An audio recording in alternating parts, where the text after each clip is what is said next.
位於墨爾本市中心嘅扒房，人氣超高 ，Google Map 有超過2000個評論，兼且有4.5分。我仲要提前2個月上網先訂到位。棟建築物好有歷史感，石牆同埋金屬嘅欄杆，唔講真係唔知呢一度係一間餐廳。呢一個 Greek salad 18蚊，普普通通啦，就係菜同埋芝士味。跟住嗌咗個蒜蓉包，蒜蓉味就唔算好濃。嗌咗個羊扒，肉質超級軟熟啊，完全唔酥，正。嗌咗個 rib， 煮到好腍身，味道好濃郁，個汁超級好食。然後嗌咗個菲力扒，冇多餘嘅調味，到最純粹嘅牛扒味，肉質鮮嫩多汁。加錢要咗個蘑菇汁，呢一個汁真心無敵啊！而成餐飯嘅 MVP 我會俾個薯蓉，呢個薯蓉綿滑蓬鬆入口即化，完全中和咗啲肉嘅油膩感啊！Queen Victoria Market 喺冬天嘅時候有個 Winter Night Market， 喺冬天限定嘅夜市，好有氣氛。我哋趕過去行咗一轉，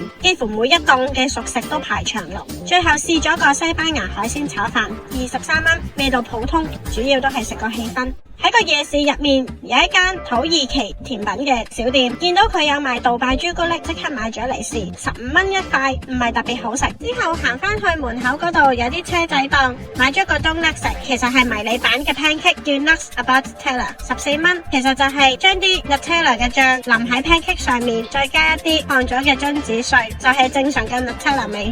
今日我哋要去坐小火車，因為去嘅時候要差唔多個幾鐘嘅車程，所以我哋天未光就出發啦，諗住去到嗰度附近先再揾早餐食。原本揾咗間 cafe， 但係去到嘅時候發現佢冇開門，然後誤打誤撞嚟咗呢一間 Blacksmith， 嗌咗個火腿芝士牛角包，14蚊一個，有隻 Benedict 嘅蛋喺個沙拉刀上面，嗌咗個 Shroom Benny， 呢一個雜菇吐司係全場最好食嘅，菇味濃到黐晒線，撈埋啲蛋黃汁，食到一半好飽，但係都忍唔住要清晒佢。仲有嗰日好早游動，就嗌咗一啲熱咖啡暖下身啦。去到 Lakeside 嗰邊之後，嚟到呢一間 cafe 意土，嗌咗個 fish and chip 25蚊，有炸魚柳配塔塔醬同埋薯條，好食唔會炸到好乾。仲有個 seafood basket 25蚊，有炸魚、魷魚圈、蝦、帶子同埋蟹鉗，份量超級大，我哋4個人食都食唔晒。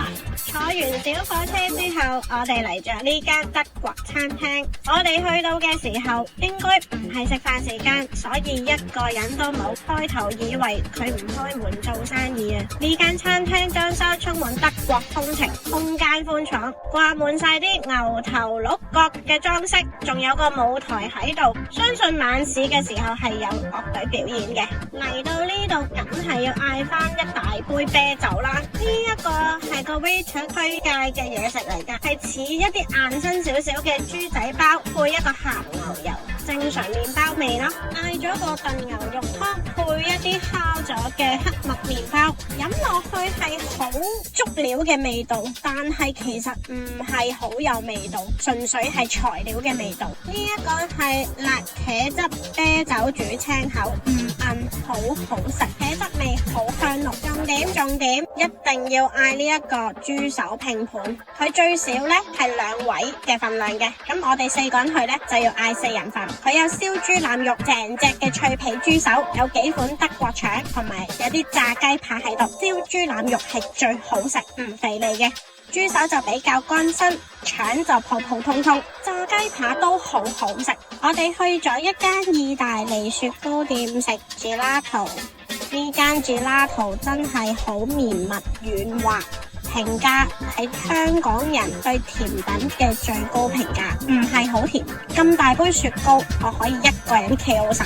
呢2杯雪糕嗌咗薄荷味、hazelnut 同埋開心果，另一個呢就嗌咗 peanut butter、Nutella 同埋 coffee。報紙10.9有3球，性價比10分之高。去咗南墨爾本市場，呢個市場嘅海鮮部分有現場即場食嘅海鮮，亦都有可以翻屋企煮嘅海鮮。我哋食咗藍鰭吞拿魚，44個9毫9 1kg，不過好多斤，處理得麻麻地。跟住買咗一隻塔斯曼尼亞嘅海膽，9.999一隻，口感唔係我中意嘅口感，味道就偏腥，我唔中意食呢一隻海膽。然後龍蝦50蚊澳紙有半隻，非常爽口彈牙，好值得食啊！生蠔呢，細細隻，但係好鮮甜。喺南墨爾本市場另外一邊呢，有啲賣乾貨嘅地方，去咗一間 Tea Jar 好出名嘅專賣高品質嘅茶葉，我買咗一盒 Lemongrass Ginger 16.5澳紙一盒，入面有25包。跟住去咗呢一間，佢分開咗兩個位置嘅鋪頭，一邊係賣烘焙產品，即係一啲牛角包啊或者甜品，另一邊就賣鹹食嘅地方。烘焙店嗰一邊，我哋嗌咗 Nutella 嘅冬甩5.5一個，再嗌咗一個原味嘅牛角包，牛角包超級酥脆鬆化。另外買鹹食嗰邊呢，我哋就買咗好多人都推薦嘅燒豬腩肉啊，14.9有一份，好鹹香野味啊，係一啲比較濃味同埋比較多醬汁嘅香港燒腩仔啦。天氣咁凍，一定要去食飯，唔係食飯時間都全場滿座。睇嚟呢間嘢好受歡迎，佢有分 regular size 同埋 large size， 大概20蚊澳紙人，我哋就嗌 regular， 其實都已經好大碗，湯底超級濃郁，河粉好滑，係暖胃嘅首選啊！呢一間泰國菜應該主力係做外賣嘅，所以佢個鋪頭比較細，座位唔多。佢啲嘢食味道濃郁，而且價錢親民，超級推薦佢呢一度嘅冬陰功同埋辣肉碎炒飯。我哋喺日頭嘅時間去翻 Queen Victoria Market 呢個市場，有賣新鮮嘅食材、熟食同埋紀念品。嗌咗呢一間嘅韓式3餸飯，味道就普普通通啦。然後去咗呢一間咖啡店，嗌咗杯 latte。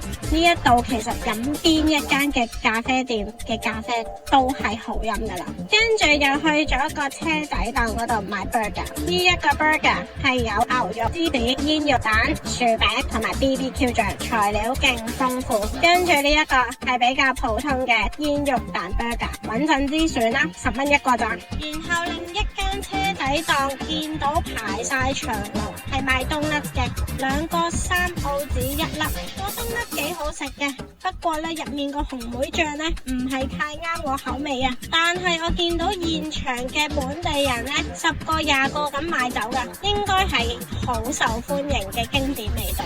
跟住另一間車仔檔 Lemon and Butter 見到有 brownie， 即刻買嚟試下先，好濃郁嘅朱古力甜，唔係死甜，好值得一試。另外嗌咗呢一個蛋糕，好好食，係清甜嘅味道，蛋糕有啲濕潤感，入面紅色嘅係一個叫做大禾嘅植物去做嘅。我哋之後喺市場見到佢嘅真身，係一種紅色好似西芹咁樣嘅植物。嚟到墨爾本，咁梗係要嚟到呢一間被譽為全球最好食嘅牛角包啦。但係切開個牛角包之後呢，見到啲氣孔其實唔算好大噶，佢冇 Queen Victoria Market 入面嗰間烘焙店嘅牛角包咁鬆軟噶。咁味道係唔錯嘅，呢一個杏仁牛角包呢就唔會好甜，味道係 OK 嘅。如果排隊唔超過15分鐘嘅話呢，可以試下嘅。去到機場，立上機前食少少嘢，嚟咗呢一間意式薄底披薩嘅鋪頭，買咗個披薩12蚊。個披薩嘅汁咧偏酸，面頭嘅肉腸咧係好足料嘅，但係對我嚟講咧好鹹啊。總結20間餐廳入面，最中意食第一間扒房嘅羊架，然後就係坐小火車之前食嗰個早餐嘅雜菇吐司啊，跟住就係甜品 gelato， 每一款嘅味道都好好食，仲有泰國菜又平又好食，最後就係 Queen Victoria Market 入邊嘅 burger， 超級足料，超級大份量，超級野味。